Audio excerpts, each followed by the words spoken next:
Okay, for this recipe, I'm just pre-warning you that you will need to go to the butcher. We're making beef burgers here, and it's extremely important for you to first see the quality of the meat.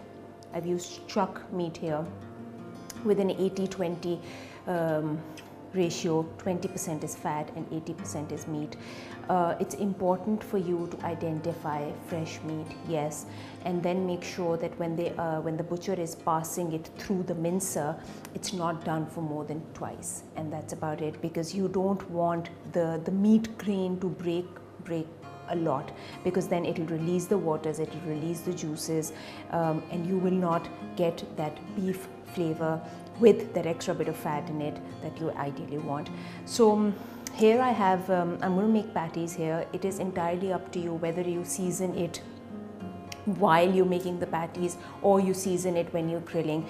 I'm going to do a bit of both. I'm going to season it just with salt and black pepper, a little bit here and a little bit on my grill pan. So and then what we do is that once we have the patties, they need to rest in the refrigerator for a minimum of about 20 minutes, and a maximum could be overnight as well. After that you can freeze them.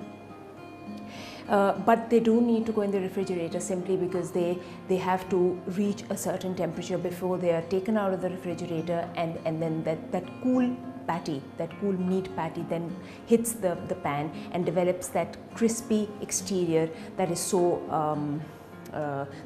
attributable to a nice beef burger. So let's just begin. So my seasoning here is just a bit of salt and freshly ground pepper. As you saw, I just used a pinch here because the rest I will use while I'm cooking, and a pair of clean hands, and that's it.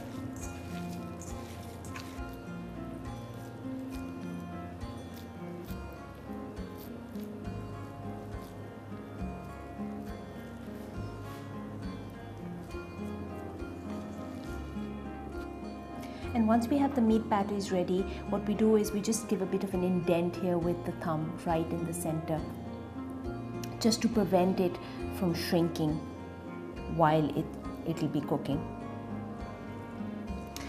So I have here some store-bought mayo, salt, pepper, mustard, a little bit of ketchup, lemon juice and parsley, which I'm going to mix, and then I'm going to blob it over my patty later on. I've just used store-bought here. It's generally sweet, that's why I'm going to use a generous pinch of salt here. We can make mayo at home as well, and that's really nice, by the way, made with olive oil, and maybe in some of my blogs I can show you later on.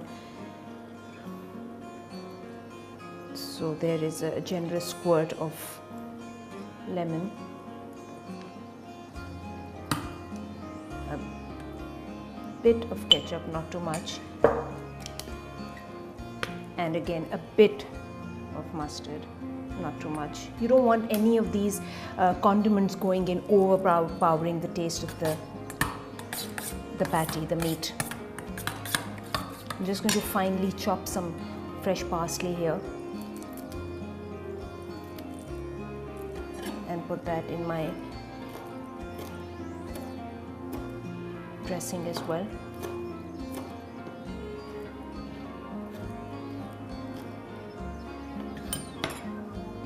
There you go. So I have my grill pan heating here since a while now. I'm just heating it on medium heat, and that's how we're going to cook patty as well. I'm not putting any oil or I'm not buttering it up as well, but we have to make sure that the pan is smoking hot. And as you can see, the smoke's coming out, and this is the time that we lay in the patty. The sizzle there can tell you that it's hot enough. We're not going to flip the patty at all. It's about 7 minutes each side for a well done patty there. I'm going to just season it now.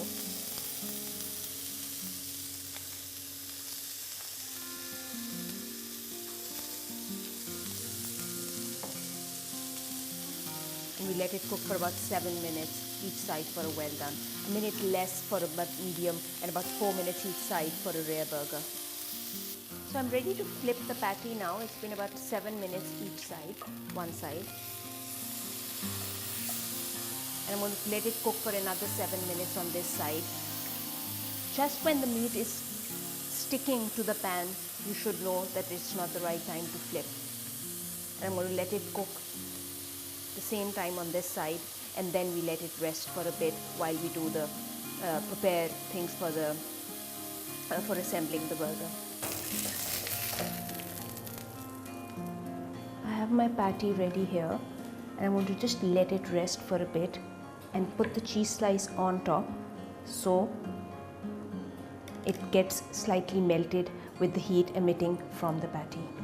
So we made the dressing earlier. I'm just going to chop up some veggies here. We have the patty lying here and resting for a bit, so a chunky tomato here, just a couple of slices, not too thick, not too thin.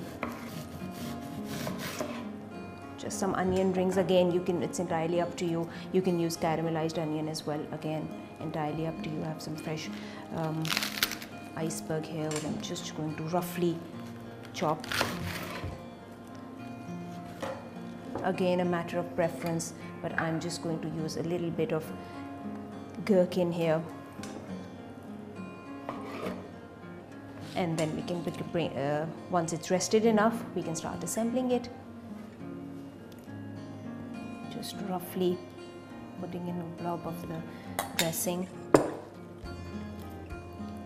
Crunchy iceberg and my patty here, resting well. Veggies, onion there, little gherkins there, another veg, a blob of my dressing there, top it up with toasted bun. So here is my 6-inch high burger. Just trying to ensure it doesn't topple over. Some parsley leaves. The remaining dressing you can always serve on the side. Parsley leaf there. And that's it.